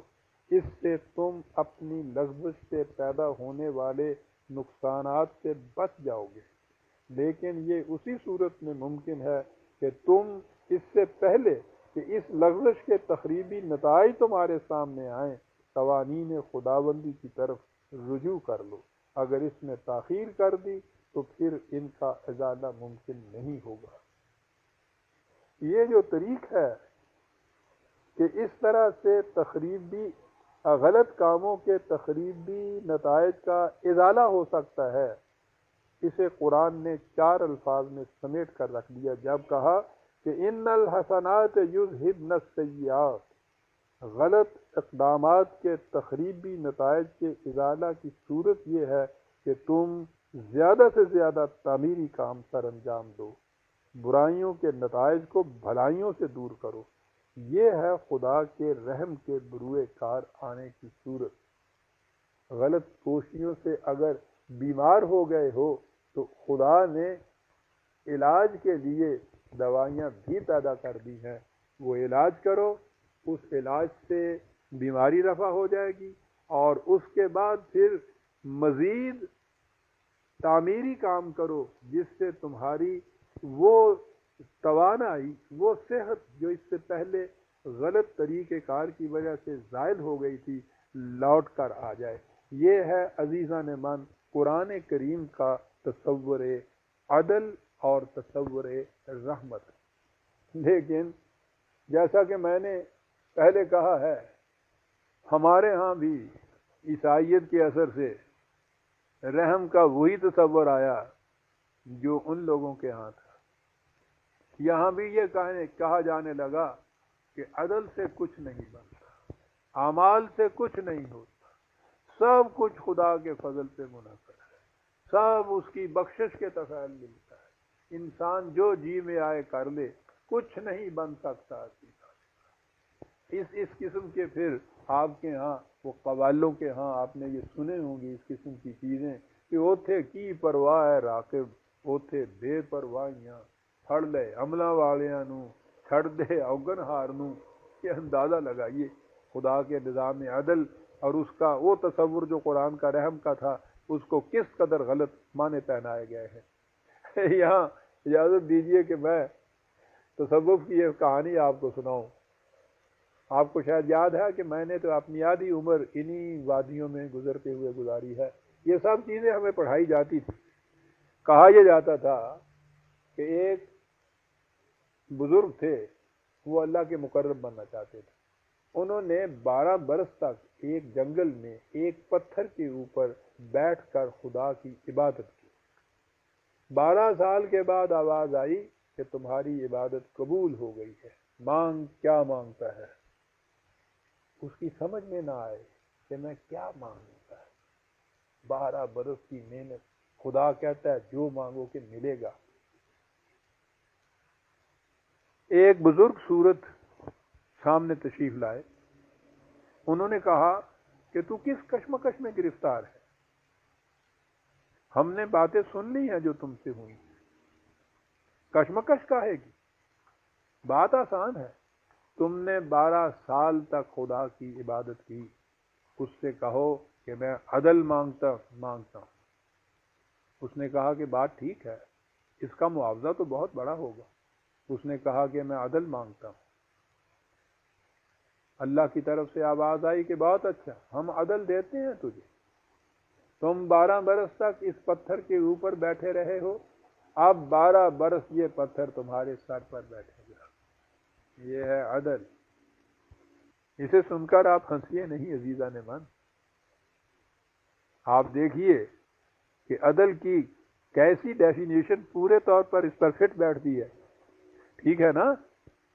وہ تو راضی برضا رہنے والے بزرگ تھے، انہوں نے اس پتھر کو اٹھایا اور اپنے سر پر رکھ دیا، اور 12 برس پھر اس کے نیچے اسی طرح سے عبادت کرتے رہے۔ پھر اسی طرح عبادت کے بعد 12 برس کے بعد آواز آئی کہ مانگ کیا مانگتا ہے۔ پہلے عدل مانگ کے تو جو نتیجہ بھوگتا تھا وہ یاد تھا۔ کہا کہ مولا میں تیرا فضل مانگتا ہوں، مجھے کہیں عدل نہ دے دینا، پہلے ہی میرا کجومر نکل گیا ہے۔ عزیزان مان، آپ دیکھ رہے ہیں کہ قرآن کی تعلیم کے رغم اس کے خلاف کس کس قسم کے تصورات ہمارے ہاں آئے ہوئے ہیں، اور یہ اس ایک بزرگ کی کہانی پر منحصر رہی۔ ہمارے ہاں عام طور پہ آپ دیکھیں گے ہر جگہ خدا کا فضل، ہر جگہ خدا کا رحم، ہر جگہ اس کی طرف سے بخشش، سب چیز اس کے کرم سے ہوتا ہے، سب اس کی رحمت سے ہوتا ہے۔ انسان اپنے محنت سے کچھ نہیں کر سکتا، اس کے اعمال کوئی نتیجہ نہیں پیدا کیتے، اس کی فضل سے سب کچھ ہوتا ہے۔ قوم کے رگو پے میں یہ چیز شرائط قرار دی گئی ہے، حالانکہ ہم دیکھ چکے ہیں کہ قرآن کی روح سے خدا کا قانون مکافات عمل کس قدر اٹل ہے، اور اس میں جو رحم کا تصور ہے وہ بھی ایک قانون کا تصور ہے۔ اس قانون کے اوپر عمل کرنا ہوگا تو اس سے اس غلط کام کے نتیجے میں جو نقصان ہوا ہوگا اس کا ازالہ بھی ہو جائے گا، اور مزید بعد آفرینی کے امکانات بھی روشن ہو جائیں گے۔ یہ ہے خدا کے مرسیفل ہونے کا تصور۔ لیکن میں لفظ مرسی کا استعمال نہیں کروں گا کہ اس سے وہی پھر عیسائیت کی مرسی جو ہے وہ آ جائے گی ہمارے سامنے۔ یہ خدا کا قانون مکافات عمل ہے، اور اسے توبہ کہا جائے گا۔ توبہ کے معنی ہوں گے لوٹ کے پلٹ کے وہاں آ جانا جہاں سے قدم غلط راستے کی طرف اٹھے۔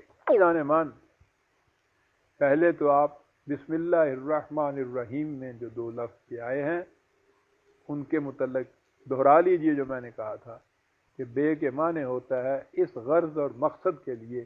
اس کے معنی یہ ہوئے کہ قرآن میں جب یہ چیز آئے گی تو یہ ہوگا کہ جو کچھ اس کے بعد کہا گیا ہے اس کا مقصد اور اس کی غایت یہ ہے کہ خدا کی صفت رحمانیت اور رحیمیت کا ظہور ہو۔ اور جب ایک عبد مومن، ایک مسلمان کوئی کام بھی جو شروع کرنے والا ہے اس کے پہلے کہتا ہے کہ بسم اللہ الرحمن الرحیم، تو وہ اعلان یہ کرتا ہے کہ جو کچھ میں کرنے والا ہوں اس سے میرا کوئی اپنا ذاتی مقصد نہیں، تخریبی مقصد نہیں، اس کا مقصد یہ ہے کہ خدا کی صفت رحمانیت اور رحیمیت کا ظہور ہو جائے۔ اور اس کے بعد آ جائیے سورہ فاتحہ کی طرف کہ الحمدللہ رب العالمین الرحمن الرحیم، سزاوار حمدیت پوری کی پوری مکمل شکل کے اندر حمدیت جو ہے وہ اس ذات کے لیے ہے جو ہر طرح کے اقتدار کا مالک ہے، اور اس کا اقتدار تخریب کے لیے نہیں ہے، ربوبیت کے لیے ہے۔ اور اس کی ربوبیت جو ہے وہ کسی ایک فرد، ایک خاندان، ایک قوم، ایک ملک کے لیے نہیں، عالمین کے لیے ہے، پوری کائنات کے لیے ہے، تمام نوع انسانی کے لیے ہے۔ اور اس کی کیفیت یہ ہے کہ اس میں رحمانیت ہے، رحیمیت ہے، بلا مزد و معاوضہ ملتی ہے، جس چیز کی جس وقت ضرورت ہوتی ہے اس انداز سے اس وقت ملتی ہے، نہایت لطافت اور رحمت اور محبت سے یہ چیز ملتی ہے۔ اور اگر کبھی ہنگامی حالات ایسے آ جائیں کہ اس کی فوری ضرورت پڑے تو اس کی صفت رحمانیت جو ہے اس کا ظہور ہو جاتا ہے۔ قرآن اس کی صفت رحمانیت کا ظہور ہے، قرآن ذکر للعالمین ہے، خدا رب العالمین ہے، اس کا رسول رحمت للعالمین ہے، اور خدا نے یہ کہا ہے کہ میری رحمت تمام کائنات کو محیط ہے، اور اسی کے اندر نوع انسان بھی آ جاتی ہے، بشرطے کہ نوع انسانی خدا کی اس رحمت کو، کہ رحمت کے پروگرام کو جو قرآن کریم کے اندر ہے اسے اپنا لے۔ اور یہ بات کہ یہ خدا کا قانون عدل ہے، خدا کا قانون مکافات ہے جو اٹل ہے، اس کے لیے اگلے لفظ